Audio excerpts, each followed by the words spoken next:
आज हम करवा रहे हैं आपको डिसोल्यूशन की जर्नल एंट्रीज। उस एंट्रीज को करने से पहले हमारे को कुछ बेसिक्स पता होने चाहिए। देखो दोस्तों, सबसे पहले हम बनाते हैं डिसोल्यूशन में रियलाइजेशन अकाउंट।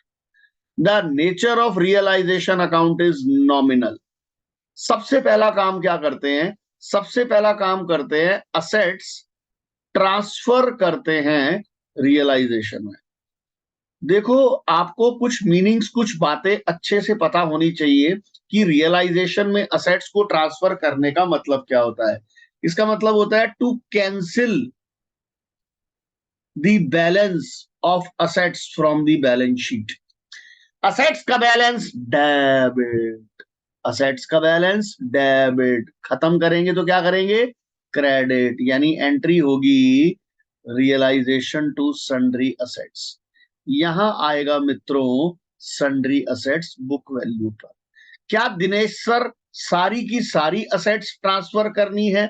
जी नहीं, कुछ ऐसी असेट्स है जिन्हें नहीं बेचना, जैसे कि कैश, जैसे कि बैंक, पार्टनर से रिलेटेड कोई आइटम बाय मिस्टेक, लोन है, नेगेटिव कैपिटल है, तो वो असेट्स में भी आ सकती है। ठीक है जी। P and L debit balance loss होता है, असेट्स में होता है। Advertisement suspense, fictitious assets, deferred revenue expenditure, ये मार्केट में नहीं बिकते, इनको रियलाइजेशन में ट्रांसफर नहीं करना। ठीक है जी। अब आता है लाइबिलिटीज ट्रांसफर टू रियलाइजेशन। देखो, लाइबिलिटीज का बैलेंस होता है क्रेडिट। हम कौन सी लाइबिलिटीज ट्रांसफर करते हैं? आउटसाइडर। तो खत्म करने के लिए क्या करेंगे? डेबिट। एंट्री होगी सन्ड्री लाइबिलिटीज टू रियलाइजेशन।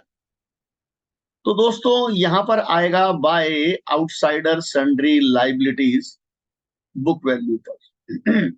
ठीक है जी। कौन सी लाइबिलिटीज? इनसाइडर ट्रांसफर नहीं करते, पार्टनर से related capital loan drawings, reserve transfer नहीं करते। ठीक है जी। अब बात करते हैं तीसरी, असेट्स सोल्ड या टेकन ओवर।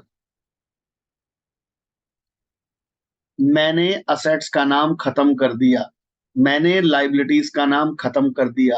असेट्स बेचते समय दोबारा नाम मत लेना। मैंने असेट्स बेची, मुझे फायदा हुआ, फायदे के लिए रियलाइजेशन क्रेडिट, फायदे के लिए रियलाइजेशन क्रेडिट। और एंट्री क्या होगी? असेट्स नहीं, एंट्री होगी बैंक अकाउंट डेबिट या पार्टनर्स कैपिटल अकाउंट डेबिट, और यहां आएगी रियलाइज्ड वैल्यू या एग्रीड वैल्यू। यानी असेट्स बिछेगी तो यहां आएगा बाय बैंक या आएगा पार्टनर्स कैपिटल अकाउंट। ठीक है जी। एक बात ध्यान रखना, अगर क्वेश्चन साइलेंट है, ये नया सिस्टम आया है 2 साल पहले, साल में, ठीक है जी। अगर क्वेश्चन साइलेंट है अबाउट टेंजिबल असेट्स, तो उसको सेम वैल्यू पर रियलाइज कर लो। मतलब मान लो क्वेश्चन में मशीनरी गिवन है और नीचे एडजस्टमेंट में मशीनरी की रियलाइज्ड वैल्यू नहीं गिवन, तो हम ये मानकर चलते हैं मशीनरी जितने की किताबों में दे रखी है उतने की बिकेगी। अगर इंटेंजिबल असेट्स की रियलाइज्ड वैल्यू नहीं गिवन, तो उसे जीरो मानते हैं। क्या मानते हैं? जीरो मानते हैं। ठीक है बच्चों। अब हम आगे करते हैं।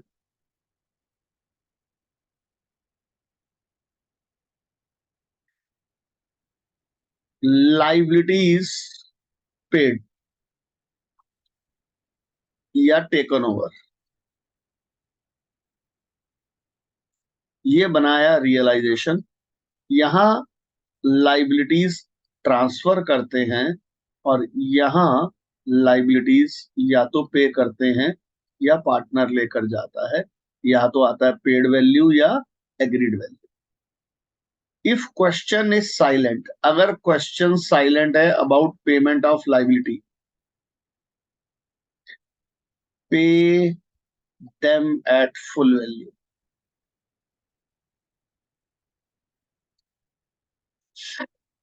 ठीक है जी। बात करते हैं अनरिकॉर्डेड असेट्स की। अभी मैंने आपको बताया कि मैं जब भी रियलाइजेशन अकाउंट बनाऊंगा, मैं दो चीजें दिखाऊंगा, यहाँ असेट्स ट्रांसफर करूंगा, यहाँ असेट्स रियलाइज करूंगा, इसकी जोड़ा एंट्री होती है। इधर ट्रांसफर की ताकि बैलेंस शीट से बैलेंस कैंसिल हो जाए, इधर बेचने की। जो चीज अनरिकॉर्डेड में है, बैलेंस शीट में नहीं है, तो क्या उसे कैंसिल करने की जरूरत है? नहीं। अगर अनरिकॉर्डेड असेट्स है तो सीधा सिर्फ आएगा बाय बैंक या पार्टनर्स कैपिटल। ठीक है जी। अगर अनरिकॉर्डेड लाइबिलिटी है,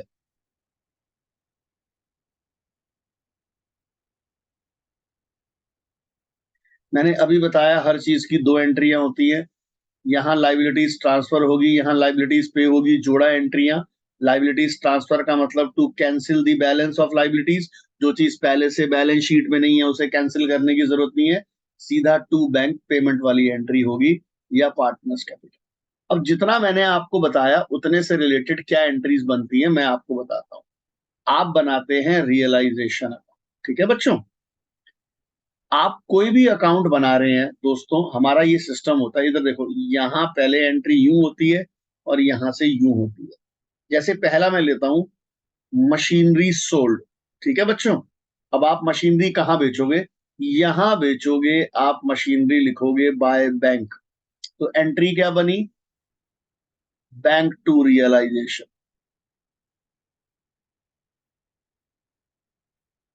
ये तो बोला यूं पढ़ेंगे सर हमारे। ठीक है जी।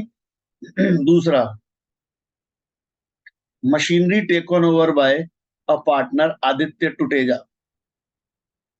हम यहां लिखेंगे बाय आदित्य पार्टनर। तो एंट्री क्या बनी? Aditya capital debit to realisation. मान लो आता है क्रेडिटर्स पेड। अब हमें पता है क्रेडिटर्स अगर हम पे करते हैं तो उसकी एंट्री यहां आती है टू बैंक। एंट्री क्या बनी? रियलाइजेशन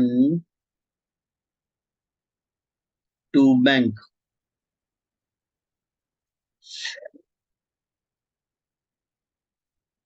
ऐसे ही creditor taken over by Ravi.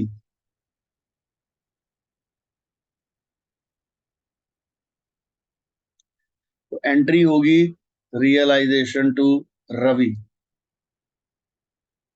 General reserve given है बैलेंस शीट में, उसको बांटने की एंट्री क्या होगी? General reserve to AB. P and L debit balance given है, AB to P and L, loss बांट दिया। प्रॉफिट ऑन रियलाइजेशन, देखो मुझे पता है जब मैं रियलाइजेशन बनाता हूं तो प्रॉफिट आता है, तो मैं इधर लिखता हूं ए बी। तो एंट्री क्या बनी? Realisation to S capital to B's capital. जिसको नोट करना है वीडियो पॉज करके नोट कर सकता है। अब हमने पहला कॉन्सेप्ट बताया असेट्स का, दूसरा कॉन्सेप्ट बताया लाइबिलिटीज का, तीसरा बताया असेट्स रियलाइज्ड, चौथा बताया लाइबिलिटीज पेड, पांचवा बताया अनरिकॉर्डेड असेट्स, छठा बताया अनरिकॉर्डेड लाइबिलिटीज। सातवां पॉइंट हम डिस्कस कर रहे हैं mutual settlement.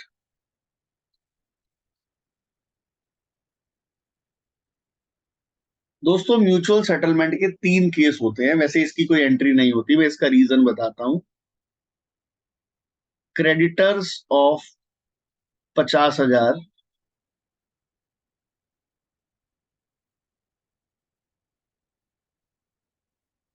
Took machinery of 60,000 in full settlement. Word लिखा हुआ है फुल सेटलमेंट। गौर से देखो, आपने जब रियलाइजेशन बनाया होगा शुरुआत में तो आपने यहां पर लिख दिया होगा मशीनरी 60,000, क्रेडिटर्स 50,000। अगर इसकी जर्नल आए तो मैं आंसर लिखूंगा नो एंट्री। कई बच्चे कहते हैं ये तो गलत बात है, 50,000 की मशीन क्रेडिटर 50,000 के थे, 60,000 की मशीनरी ले गए हैं, दिनेश सर 10,000 का घाटा हुआ। मित्रों मैंने यहाँ पर डेबिट में लिखा हुआ है 60, क्रेडिट में लिखा हुआ है 50। ठीक है जी, डेबिट में लिखा हुआ है 60, क्रेडिट में लिखा हुआ है 50। तो अकल वाली बात यह है कि डेबिट ऑलरेडी 10,000 रुपए रिकॉर्ड हो चुका है। 3 पार्ट में से एक पार्ट हो गया, 7th का। B part, creditors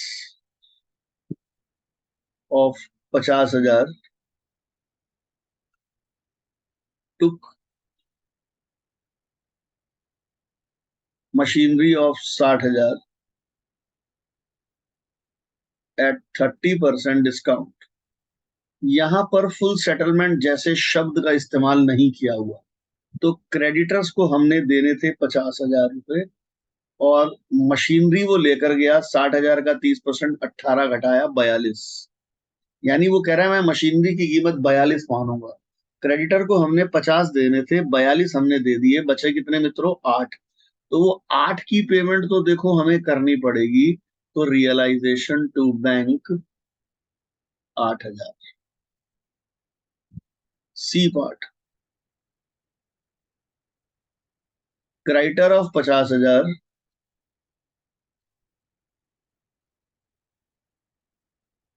took machinery of 60,000 at 10% discount. Creditors को देना था 50, मशीनरी लेकर जा रहे हैं 54 में, 4,000 फालतू लेकर जा रहे हैं। तो हम क्रेडिटर को ज्यादा क्यों देंगे? हम क्रेडिटर से वापसी ले रहे हैं तो हमारी इनकम है, हमारा फायदा है और पैसा हमारे पास आ रहा है। पैसा आ रहा है तो बैंक डेबिट, फायदा है तो realisation credit.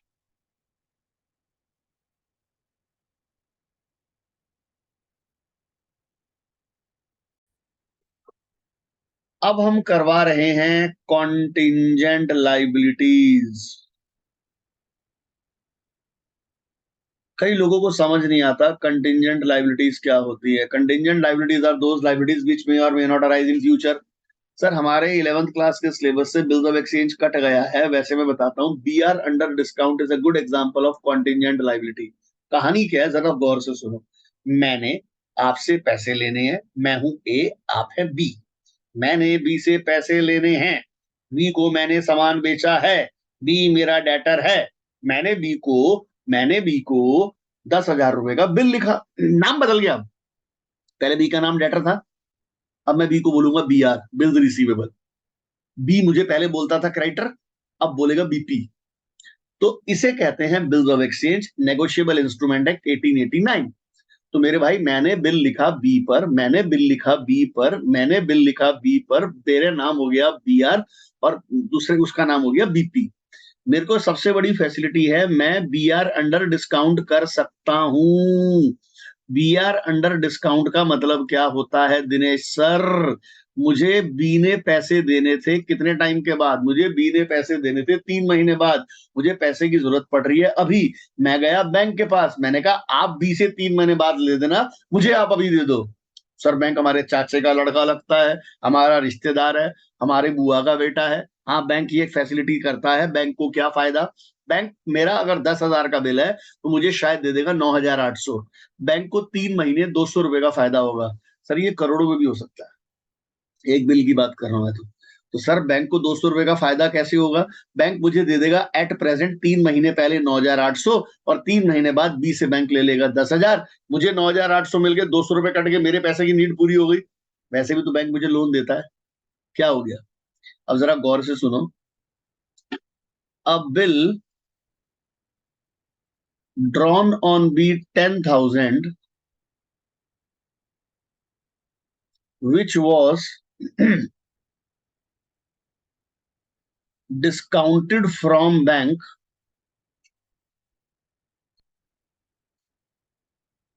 was dishonored। Sir अगर बी पैसे ना दे तो बैंक को मुझे पैसे देने पड़ेंगे। इस केस में यही हुआ, मैंने बी पर बिल लिखा 10,000, बिल बैंक से डिस्काउंट कराया, डिसऑनर्ड हो गया।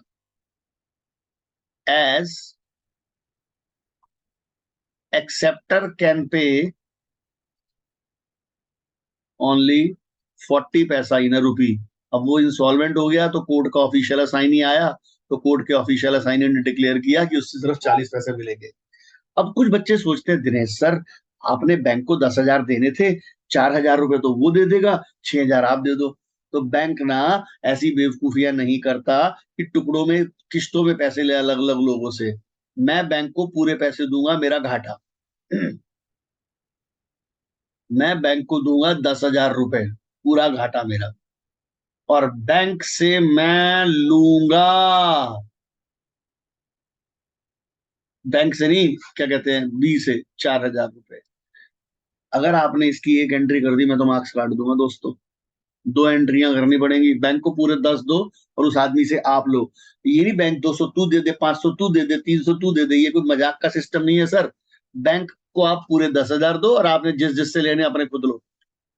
सर नेक्स्ट 9th पॉइंट है हमारा पार्टनर्स लोन। पार्टनर्स लोन पर सर बहुत सारी चीजें आती हैं, बहुत सारी चीजें आती हैं। ठीक है जी। पार्टनर्स लोन नॉर्मली, ए पार्ट बता रहा हूं सर मैं। Normally partners loan bank account में आता है, सीधा पेमेंट हो जाती है बाय बीज लोन। अगर एंट्री पूछी जाए तो हमारी एंट्री क्या होगी, B's loan to bank. B part, balance sheet में बीज लोन है 10। B's loan was paid 11। मैं डायरेक्ट एंट्री करूं सिर्फ, तो बीज लोन 10, मैं उसको पेमेंट कर रहा हूं 11, मुझे घाटा हो गया 1 का, रियलाइजेशन डेबिट। और अगर मैं प्रैक्टिकल कर रहा हूं तो रियलाइजेशन में 1 रुपए घाटा, रियलाइजेशन की डेबिट में, और बैंक में दिखा दूंगा मैं by B's loan 11। C part, balance sheet में बीज लोन है 10, राइटिंग कुछ ज्यादा ही गंदी आ गई है। बीज लोन है 10, B's loan was paid 9 in full settlement. Entry, B का लोन था 10, पे मैंने किया उसको 9। वैसे वो 9 एक्सेप्ट क्यों कर रहा है मुझे भी नहीं मालूम। फायदा हो गया 1 रुपए का, रियलाइजेशन की क्रेडिट। डी पार्ट, बीज loan was adjusted through machinery. Sir ये म्यूचुअल सेटलमेंट हो गया। क्या हो गया ये, म्यूचुअल सेटलमेंट। म्यूचुअल सेटलमेंट की कोई एंट्री नहीं होती, वो तब नहीं होती जब दोनों आइटम ऑलरेडी रियलाइजेशन में ट्रांसफर हो। क्या मशीनरी रियलाइजेशन में है। एक काम करो, लोन को भी रियलाइजेशन में ट्रांसफर करो, अब उसके बाद कोई एंट्री नहीं। बीज लोन टू रियलाइजेशन, मान लो 10,000 है, 10 रुपए जो भी। ये बड़ा हॉट क्वेश्चंस माना जाता है। पार्टनर लोन एडजस्ट कर रहे हैं मशीनरी से। वैसे देखा जाए म्यूचुअल सेटलमेंट है, दिमाग में आता है म्यूचुअल सेटलमेंट की कोई एंट्री नहीं होती, लेकिन ऐसा नहीं होता, ऐसा नहीं होता। ठीक है जी, हमें उसको रियलाइजेशन में ट्रांसफर करना पड़ेगा। ई पार्ट, ई पार्ट में दो केसेस हैं सर। ये लो सर, ये है नेगेटिव कैपिटल। क्या है, नेगेटिव कैपिटल। सर बी का लोन है 10 और बी की नेगेटिव कैपिटल है 11। मैं बताता हूँ होता क्या है। नॉर्मली हम आप सबको बताते हैं कि बच्चों एक काम करो, पार्टनर्स लोन गिवन है तो सीधा रियलाइजेशन बैलेंस शीट में से देखो और सीधा बैंक में पेमेंट कर दो। इधर बी का नेगेटिव कैपिटल आ जाता है कैपिटल बनाने के बाद, तो इसका मतलब है बी हमें 11 देगा। हम बेवकूफ है, बी को 10 दे दे, बाद में भी हमें 11 देना दे। तो इसका मतलब क्या हुआ, बी का लोन कैंसिल करो 10, बी की नेगेटिव कैपिटल कैंसिल करो 11 और 1 रुपया उससे और मंगवा लो। बी का लोन है 10 और बी की कैपिटल नेगेटिव है 7। तो बेटा मैं इसको पैसे जब तक नहीं दूंगा जब इसकी कैपिटल पॉजिटिव नहीं होती। जब नेगेटिव कैपिटल है तो ये पहले ये एडजस्ट करे। तो बीज लोन 10 टू बीज कैपिटल 7, 3 रुपए दे दूंगा उसको, 3।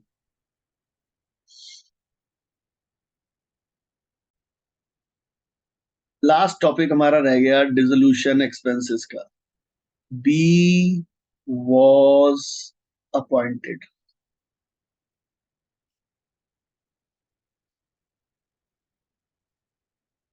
to realize all assets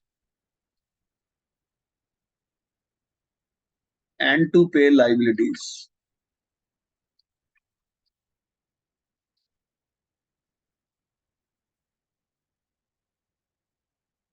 For this service,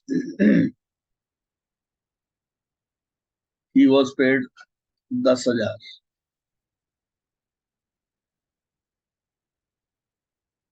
Actual expenses 7,000. दोस्तों इस क्वेश्चन में कहीं पर भी नहीं लिखा कि एक्चुअल एक्सपेंस बी बियर करेगा। इसका मतलब ये हो गया एक्चुअल एक्सपेंस बी बियर करेगा। क्या बियर करेगा? तो कैसे करेंगे जरा गौर से देखो। हम क्या करेंगे, हमने बी को प्रॉमिस किया, हम बी को कितने पैसे देंगे? हम बी को बोल रहे हैं हम बी को देंगे कितने? 10। और एक्चुअल एक्सपेंस भी कौन पे करेगा? Bank, sorry business. अगर इसी लाइन में मैं एक चीज ऐड कर दूं, B will bear all realisation expenses, अब क्या होगा? ये तो फर्स्ट पार्ट हो गया सर, ठीक है जी। अब क्या होगा? अब जरा गौर से देखो। B will bear all realisation expenses, अब इसके अंदर होता है हम बी को कितने पैसे देंगे? सिर्फ 10,000। आपने घर पर एक पेंटर को बुलाया और पेंटर को बोला सब खर्चा तेरा, सब कुछ तेरा। उसको बोला हम तेरे को 1,00,000 रुपए पेंटिंग का देंगे। पेंटिंग मतलब घर का सफाई, पेंट, सब कुछ जो भी मिलाकर, सामान भी तेरा, सब कुछ तेरा।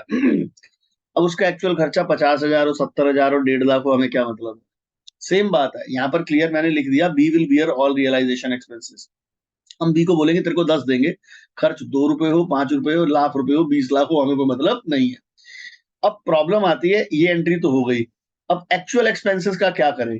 अब मेरे पास एक एजम्पशन है, वो घर से लाया, घर से लाया तो मैं उसके घर की एंट्रियां तो करने से रहा, उसने 7,000 रुपए खर्च किए, बाहर में गया। उसने दुकान का पैसा यूटिलाइज किया, ये क्वेश्चन में स्पेशली मेंशन होता है, अगर उसने दुकान का पैसा यूटिलाइज किया तो वो उसकी ड्रॉइंग्स माना जाता है बी टू कैश।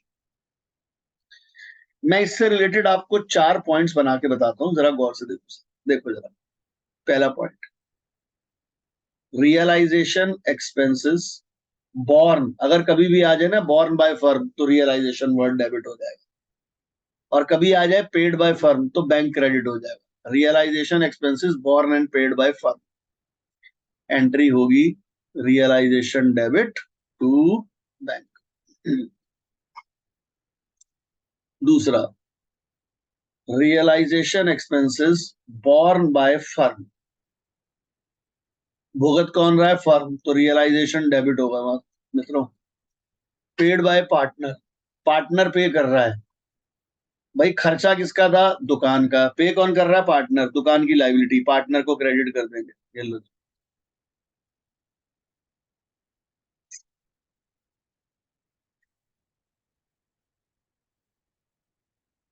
तीसरा,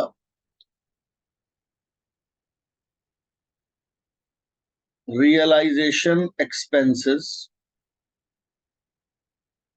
born and paid by partner, भुगतेगा भी पार्टनर, पे भी पार्टनर करेगा, तो दुकान इसकी कोई एंट्री नहीं करेगा। चौथा, रियलाइजेशन एक्सपेंस